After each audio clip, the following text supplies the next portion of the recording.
Bom dia galera do sexto ano. Vamos dar continuidade às nossas aulas de língua portuguesa e hoje a gente vai trabalhar o diário na página 47 do livro de vocês, do projeto A Prova Brasil, certo?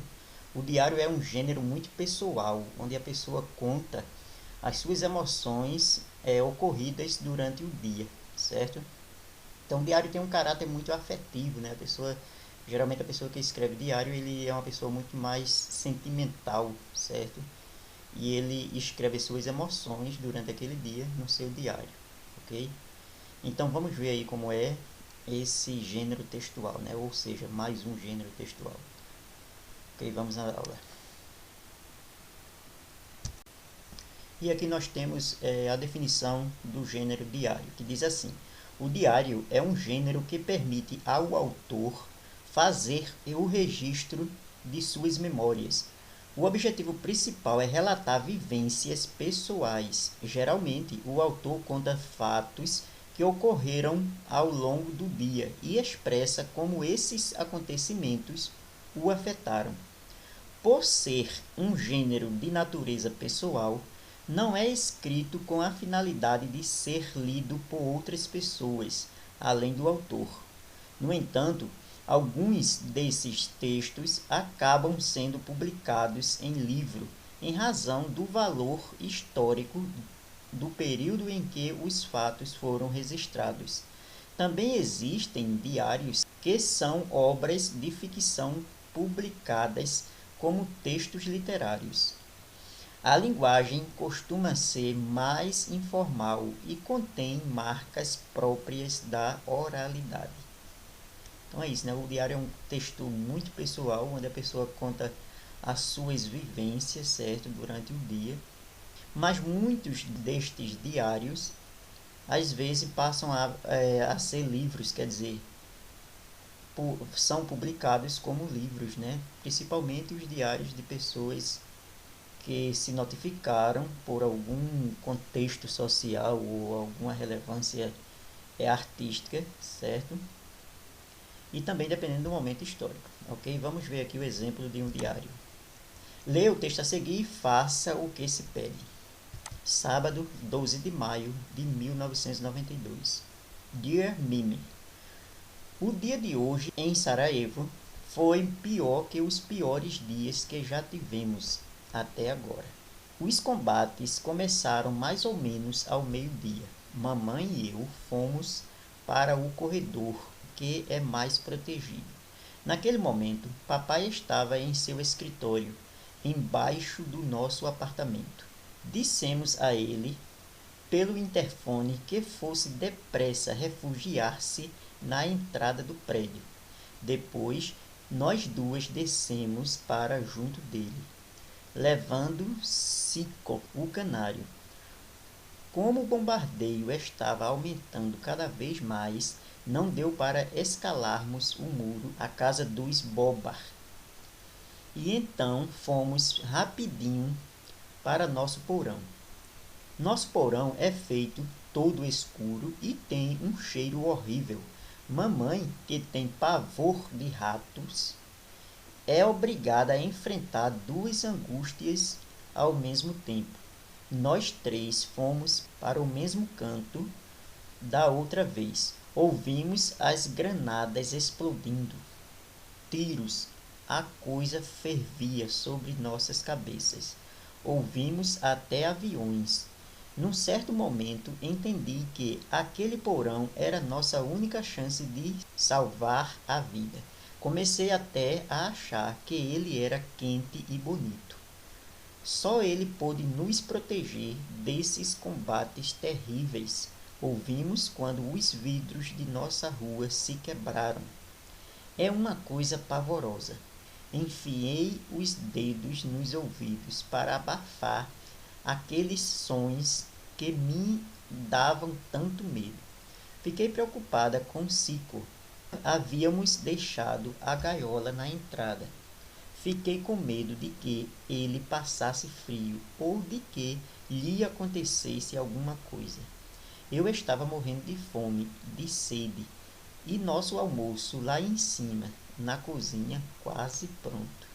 Quando os combates começaram a diminuir, papai foi até em casa subindo os degraus de 4 em 4 para trazer sanduíches.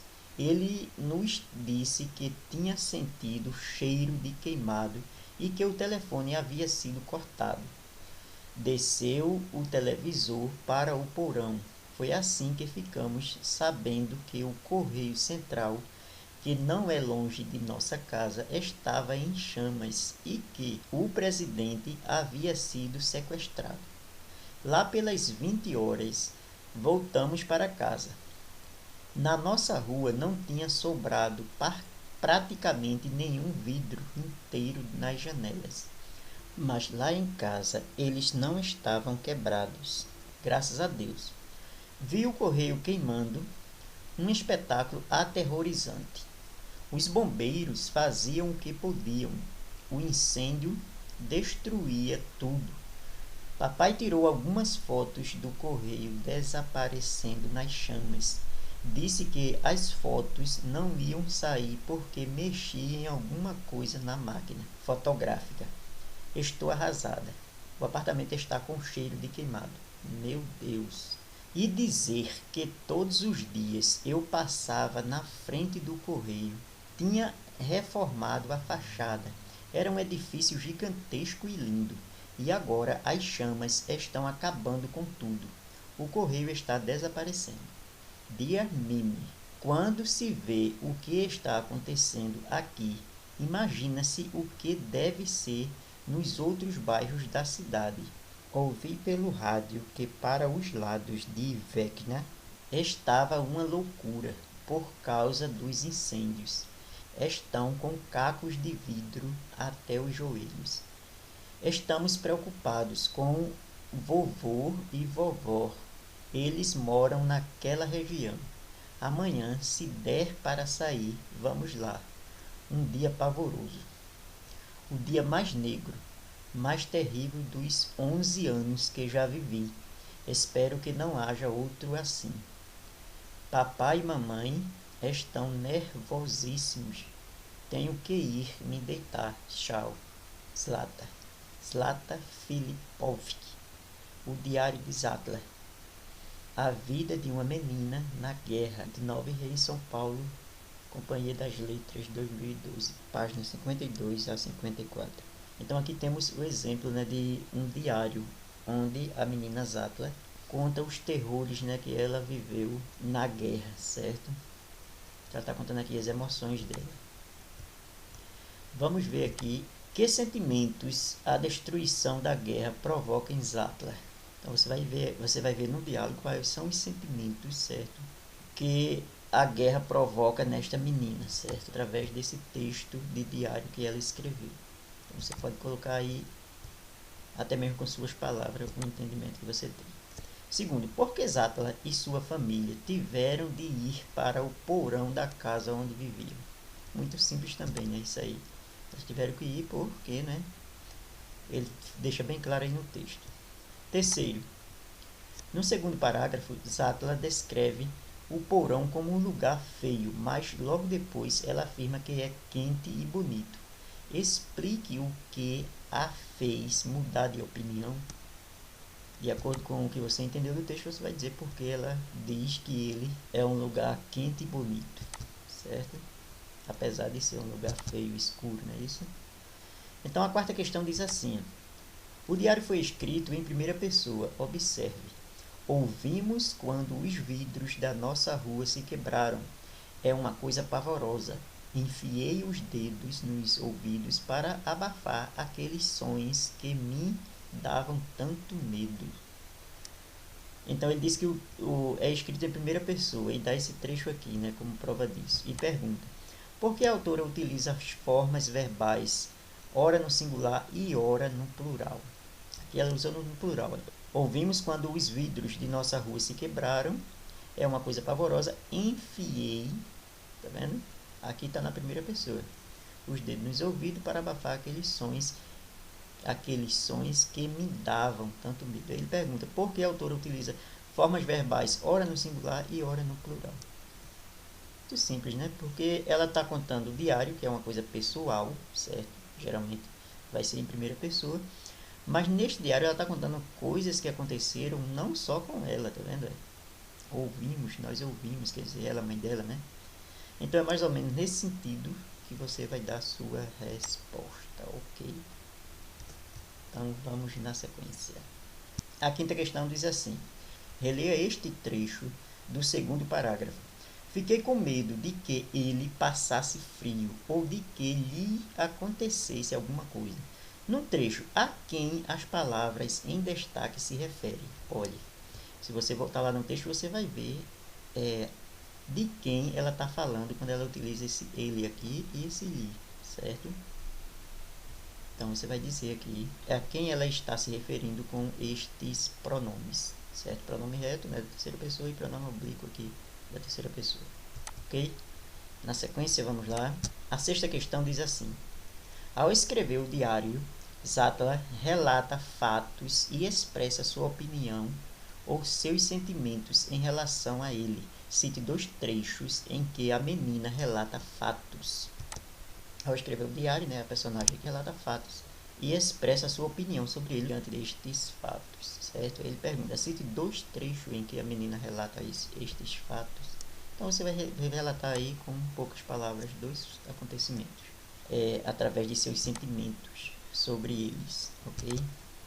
A sétima questão diz assim: releia este trecho do penúltimo parágrafo, observando o tempo verbal em destaque. Então, observe. Meu Deus, e dizer que todos os dias eu passava na frente do correio. Tinham reformado a fachada. Era um edifício gigantesco e lindo. E agora as chamas estão acabando com tudo. O correio está desaparecendo. Então, observe aqui, verbos, ó, passava, tinha reformado e era. Veja quais são os tempos verbais destas expressões, destes verbos. As formas verbais destacadas são utilizadas por Zátlas para. Essas formas verbais são destacadas para contar o que acontece no momento em que escreve. B. Dirigir-se diretamente ao leitor de seu texto. C. Descrever ações habituais e lugares anteriores à guerra. D. Imaginar o que aconteceria no futuro. Certo? Então, veja aí. Esses tempos verbais aí, eles afirmam que contar o que acontece no momento em que escreve, dirigir-se diretamente ao leitor de seus textos, descrever ações habituais e lugares anteriores à guerra, ou imaginar o que aconteceria no futuro. Observe, ela passava na frente dos correios, tinha sido reformado, era um prédio gigantesco e lindo. Então, nesses tempos aqui verbais, indica o que? Muito fácil, viu? Analise direitinho e responda. Oitava questão diz assim: no trecho, ouvi pelo rádio que para os lados de Vecna estava uma loucura por causa dos incêndios. Estão com cacos de vidros até os joelhos. Estamos preocupados com vovó e vovô. A expressão em destaque indica, olha, até os joelhos. Então, isso aí indica o quê? Letra A, que as pessoas estão machucadas por causa da guerra. B, que os avós da autora estão com cacos de vidros nos joelhos. C, que uma quantidade muito grande de vidro foi quebrada. D, que os habitantes de Fekna não conseguem se locomover. A gente diz, por exemplo, está com caco de vidros até o joelho. Essa expressão aqui não quer dizer que esteja realmente até o joelho, né? Ela quer indicar o quê? Ela tem um sentido figurado, um sentido diferente do literal. Então, o que é que ele quer dizer? Então, uma dessas aqui é a resposta correta, ok? Nona questão diz assim: relê o trecho a seguir. Dear Mimi, o dia de hoje em Sarajevo foi pior que os piores dias que já tivemos até agora. Dear dear é uma palavra da língua inglesa que significa querido ou querida. A quem a autora do texto se refere quando utiliza a expressão dear me? Muito fácil, né? Quando a gente escreve uma carta ou um diário, a gente geralmente utiliza um vocativo, né? A gente chama por alguém. Mas no caso do diário, que é tão pessoal, o que significa esse dear me? Na carta eu invoco a pessoa para quem eu estou escrevendo, querido fulano, prezado cicrano, não é isso? Mas no diário eu chamo quem no diário? Olha, dear é querido em inglês, né? E me, ela está se referindo ao que quando ela utiliza essa palavra aqui, me, certo? Veja que o diário a gente não escreve para ninguém. Nós não escrevemos para ninguém no diário. No diário a gente escreve as nossas memórias, as nossas emoções daquele dia. Quando eu escrevo um diário, eu digo querido, dá para vocês entenderem, né, o que eu estou querendo dizer. É como se fosse um diálogo com o próprio diário. Ok, vamos lá. 10ª questão. Com base na leitura do texto, por que a autora decidiu escrever um diário? Com base na leitura do texto, você vai dizer por que foi que ela escreveu um diário. A gente viu que o gênero diário, ele é como se fosse um desabafo, né? A pessoa vai contar suas emoções, certo? Então, você deduz aí, você infere aí que por qual motivo ela decidiu escrever um diário. Muito fácil, né? Não está dizendo isso no texto, mas você entende. E aqui nós temos, leia a notícia a seguir e faça o que se pede. Sarajevo recorda 20 anos do início da guerra na Bósnia. Então aqui a notícia, né, que vai complementar as informações sobre o diário.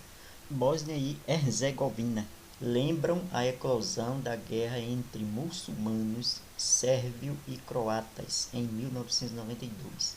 Em Sarajevo, 11.541 assentos vermelhos vazios homenageavam os habitantes das cidades mortos durante o cerco à cidade. As tensões entre grupos étnicos durante o desmantelamento da Iugoslávia fizeram-se presentes também na Bósnia. Após o reconhecimento da independência da Bósnia pela União Europeia em 6 de abril de 1992, milhares de bósnios muçulmanos, sérvios, cristãos ortodoxos e croatas católicos participaram na capital Sarajevo de uma manifestação em massa pela paz e pela soberania, quando francos atiradores sérvios abriram fogo contra a multidão. Este é considerado o início da Guerra da Bósnia, que transformou a República dos Balcãs num campo de batalha por quase 4 anos, e do cerco de Sarajevo, que só terminaria definitivamente em fevereiro de 1996. A princípio, todas as tentativas por vias militares ou diplomáticas de furar o bloqueio fracassaram. Sarajevo, como refém dos nacionalistas sérvios, com apoio do Exército Popular Iugoslavo, comandado pela Sérvia, e do governo sérvio sobre o presidente de Slobodan Milošević. Sarajevo foi sitiada por tropas servo-bósnias durante 44 meses, tendo sido bombardeada diariamente a partir das montanhas circundantes, por vezes com centenas de projéteis. Os 380.000 habitantes da capital ficaram sem energia, água e aquecimento. Desses, 11.541 foram mortos durante o assédio a Sarajevo. Em memórias desses mortos, 11.541 assentos vermelhos vazios foram dispostos ao longo de 800 metros da rua principal da cidade. Esta cidade precisa de uma pausa para honrar seus cidadãos mortos, disse o organizador da linha vermelha de Sarajevo, Haris Pazovic. Somente um massacre na praça do mercado de Sarajevo em fevereiro de 1994, provocou a morte de 68 pessoas, massacres e limpeza étnicas. Um ataque ao mercado que matou 37 pessoas em agosto de 1995 desencadeou os ataques à OTAN, Organização do Tratado do Atlântico Norte, contra o cerco sérvio, o que criou a base para o fim da guerra e do bloqueio. Em 1996, a ponte aérea humanitária para o abastecimento da população pôde ser encerrada. Quase 100 mil pessoas foram mortas e mais de 2,2 milhões tiveram de fugir durante a Guerra da Bósnia, entre 1992 e 1994. Em julho de 1995, ocorreu na zona protegida pela Organização das Nações Unidas, ONU, Srebrenica, um massacre considerado um dos piores da Europa desde a Segunda Guerra Mundial. Milícias sérvio-bósnias mataram 8 mil homens e jovens muçulmanos na ocasião. Também pela primeira vez desde a Segunda Guerra, viu-se novamente durante a Guerra da Bósnia a limpeza étnica do continente europeu. Sarajevo recorda 20 anos de início da Guerra da Bósnia. 6 de abril de 2012, disponível no site www.dw.com/ptbr. Sarajevo recorda 20 anos. E as perguntas a seguir. O diário e a notícia tratam do mesmo assunto, mas de maneiras diferentes. Por quê? Olha, aqui nós temos a notícia, né, e o diário. Eles falam do mesmo assunto, que é a guerra na Bósnia, ok? Agora, eles são diferentes. Por que eles são diferentes? Então, você vai relatar aí, certo? Olha, você vai mostrar essa diferença através dos objetivos, né, do diário, das finalidades do diário e da notícia. O diário tem uma finalidade, a notícia tem outra, certo? Então, você vai mostrar essa diferença com base aí na finalidade dos textos, ok? 12ª diz assim: assinale a alternativa que apresenta a principal informação da notícia. Letra A. Os 380 mil habitantes da capital ficam sem energia, água e aquecimento. B. As tensões entre grupos étnicos durante o desmantelamento da Iugoslávia fizeram-se presentes também na Bósnia. C. Quase 100 mil pessoas foram mortas e mais de 2,2 milhões tiveram de fugir durante a Guerra da Bósnia, entre 1992 e 1995. D. Em memória desses mortos, 11.541 assentos vermelhos vazios foram dispostos ao longo de 800 metros da rua principal da cidade. Então, você vai marcar aí a alternativa, certo? Que apresenta a informação principal da notícia, certo? Então, a notícia queria informar o quê? Que fato ela queria informar sobre a guerra? Então, você vai começar ali pelo título, certo? E descendo, você vai ver qual é o fato que ela quer informar. E esse fato está aqui em uma destas alternativas que você vai marcar para acertar, ok? Bom, então, termina aqui, né, este capítulo e vocês respondam e me dê algum retorno sobre isso, ok? Então, até a próxima. Uma boa aula.